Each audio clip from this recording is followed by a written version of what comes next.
Welcome to the Banker Lamp. Please enjoy the video. In this video, I will explain how to use Bluetooth in your Cadillac CTS. First, make sure your vehicle is safely parked.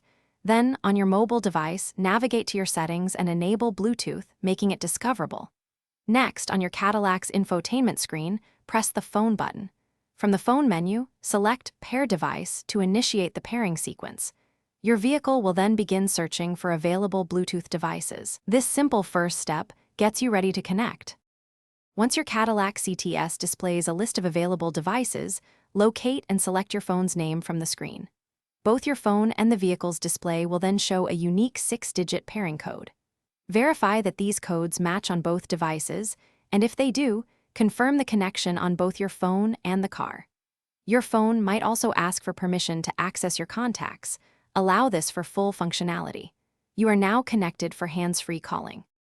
With your phone successfully paired, making and receiving calls is straightforward. To make a call, you can use voice commands by pressing the voice button on your steering wheel and saying "call" followed by a contact's name. Alternatively, you can dial a number directly using the touchscreen keypad. When a call comes in, simply press the answer button on your steering wheel or the screen. To end a conversation, press the end call button, usually found on your steering wheel controls.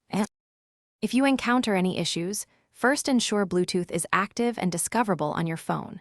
Sometimes, deleting old, unused pairings from your Cadillac system can resolve connection problems, as there might be a limit to stored devices.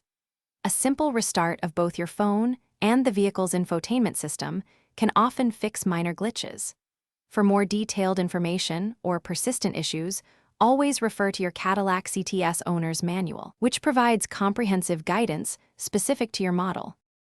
Thanks for watching. If this was helpful, leave a like and consider subscribing. See you next time.